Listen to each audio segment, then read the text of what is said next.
Hello friends, வணக்கம். இது prestige caste iron தவா. சீசனிங் செய்து எப்படி உபயோகப்படுத்துறதுன்ற பார்க்கலாம்.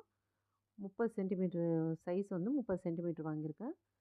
இது வந்து ஆஸ்திரேலியாவில் வாங்கினதுங்க.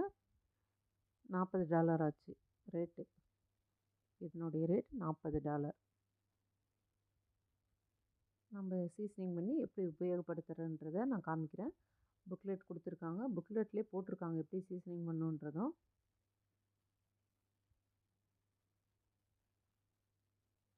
இந்த வீடியோ உங்களுக்கு பிடிச்சிருந்தால் லைக் பண்ணுங்கள், ஷேர் பண்ணுங்கள், சப்ஸ்கிரைப் பண்ணுங்கள். நல்லா கனமாக இருக்குது. 30 சென்டிமீட்டர்னாலும் நம்மளுக்கு நல்லாவே அகலமாக இருக்குது. நம்மளுக்கு நல்ல பெரிய சைஸ்லேயே தோசை, சப்பாத்தி எல்லாமே நல்ல பெரிய சைஸில் கிடைக்கும். பேப்பர் எடுத்துடலாம். எடுத்துகிட்டு வெறும் தண்ணியில் முதல்ல நம்ம கழுவிடலாம். வெறும் தண்ணியில் கழுவிடலாம். எல்லா இடத்துலையும் படுற மாதிரி வெறும் தண்ணியில் கழுவிட்டு, அதுக்கப்புறம் நம்ம வீட்டில் உபயோகப்படுத்துகிற சோப்பு, எந்த லிக்விட் உபயோகப்படுத்துகிறோமோ அந்த லிக்விட் போட்டு நல்லா கழுவி விட்டுலாம். நார் வச்சு, நம்மளுக்கு ஒரு ஸ்பாஞ்ச் மாதிரி வச்சுருப்போம் பாருங்க, அதை நார் வச்சு நல்லா கழுவிக்கலாம். இரும்பு நார் போட வேண்டாம், இந்த ஸ்பாஞ்ச் மாதிரி இருக்க நார் வச்சு கழுவிடலாம். நல்லா அமுத்தி தேய்ச்சி கழுவிடலாம். தேய்ச்சிட்டு கழுவிடலாம். ஒரு டைம் தேய்ச்சி கழுவினோம்னா போதும். நல்லா கழுவிட்டு சுத்தமாக ஒரு காட்டன் கிளாத் வச்சு சுத்தமாக துடைச்சிடலாம். நம்மளுக்கு கம்பெனி தவான்றனால நம்மளுக்கு அந்தளவுக்கு அழுக்கு ஒன்றும் இல்லை. இருந்தாலுமே நம்ம கழுவிட்டு உபயோகப்படுத்தினா நல்லாயிருக்கும். நல்லா கழுவியாச்சு. இப்போ கிளாத்தில் பாருங்கள், கொஞ்சம் கூட அழுக்கு வரல. இதை சின்னதாக எரியிற ஸ்டவ்வில் அப்படியே எடுத்து இந்த தவா வச்சிடலாம். சீசனிங் பண்ணலாம். இப்போ கொஞ்சமாக ஆயில் ஊற்றிடுறேன். ஒரு 2 ஸ்பூன் அளவு ஊற்றிக்கிறேன். ஊற்றிட்டு ஒரு டிஷ்யூ பேப்பர் வச்சு ஆயில் மொத்தமாக அப்ளை பண்ணி விட்டுறலாம். தவா ஆன் பண்ணிவிட்டேன். டிஷ்யூ பேப்பர் வச்சு நல்லா மொத்தமாக அப்ளை பண்ணியாச்சு.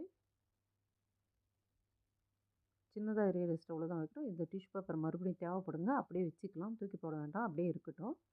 இது அப்படியே மெதுவாக தான் நம்மளுக்கு ஹீட் ஆகும். நல்லா இந்த மாதிரி புகை வரணும். வீடியோவில் தெரியும்னு நினைக்கிறேன். நல்லாவே புகை வருது. இந்த அளவுக்கு நல்லா புகை வரணும். அப்போ தான் நம்ம ஸ்டவ் அணைக்கணும். நல்லா பாருங்கள், நல்லா புகை வருது. இப்போ ஸ்டவ் அணைச்சிடலாம். ஸ்டவ் அணைச்சிட்டு அது அப்படியே இருக்கட்டும். ஒரு 2 to 3 மணி நேரம் அப்படியே விட்டுறலாம். ஃபுல்லாக கூல் ஆகணும் அது. அதுக்கப்புறம் தான் நம்ம அதை மறுபடியும் இன்னொரு தடவை சீசனிங் பண்ணணும். இப்போ நல்லா பாருங்கள், ஒரு 3 மணி நேரம் ஆயிடுச்சு எனக்கு. நல்ல சூடு, கொஞ்சம் கூட சூடு இல்லை, நல்லா சில்லுன்னு ஆறி போச்சு. இப்போ மறுபடியும் அதே டிஷ்யூ பேப்பரில் இருக்க ஆயிலே போதும். மறுபடியும் ஆயில் போடணுன்ற அவசியம் கிடையாது. அந்த ஆயிலே வச்சு மறுபடியும் இன்னொரு தடவை நல்லா தேய்ச்சிடலாம். தவா முழுக்க தேய்ச்சி விட்டுறலாம். தேய்ச்சிட்டு மறுபடியும் ஸ்டவ் ஆன் பண்ணிக்கலாம். எடுத்து வச்சுருக்காங்க. தவா வந்து நல்லா கனமாகவே இருக்குங்க. மறுபடியும் சின்னதாக எரியிற ஸ்டவ்லேயே வச்சிடலாம். ஆயிலெலாம் ஊற்ற தேவையில்ல, அந்த பேப்பரில் இருக்க ஆயிலே போதும். அப்படியே வச்சிடலாம். மறுபடியும் அந்த புகை வர அளவு அப்படியே இருக்கணும். லோ ஹீட்டில் தான் அது சூடாகணும் தவா. ஹையில் வைக்க வேண்டாம், தவா தீஞ்சு போயிடும். நல்லா லோ ஹீட்லேயே நல்லா இந்த மாதிரி புகை வர அளவுக்கு சூடு ஏறணும். நல்லா புகை வருது பாருங்கள். இப்போ இந்த சமயத்தில் ஸ்டவ் அணைச்சிடலாம். புகை வந்தப்புறம் ஒரு அரை நிமிஷம் அப்படியே வச்சிடலாம். அதுக்கப்புறம் ஸ்டவ் அணைச்சிடலாம். இப்போ மறுபடியும் ஒரு 2 மணி நேரம் ஆயிடுச்சு. தவா நல்லா பாருங்கள், சூடு கொஞ்சம் கூட இல்லை. இதை மறுபடியும் எடுத்து டேப் வாட்டரில் கழுவிடுறேன். சோப்புலாம் தேவையில்லை, சும்மா டேப் வாட்டரில் கழுவிடலாம். கழுவிட்டு நம்ம எப்பயும் தோசை ஊற்றுற மாதிரி அதே போல் தோசை ஊற்றிக்கலாம்.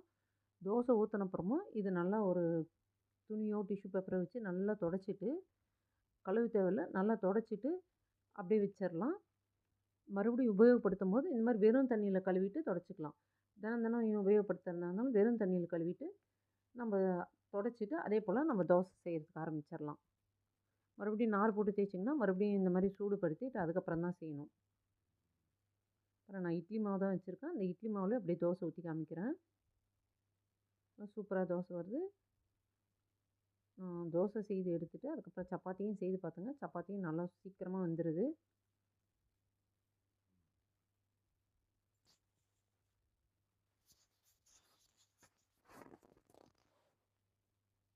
தோசை ஊற்றிட்டு சும்மா கொஞ்சமாக எண்ணெய் ஊற்றினா போதும். எண்ணெய் ஊற்றாமல் இருந்தாலும் நல்லா தான் வருது.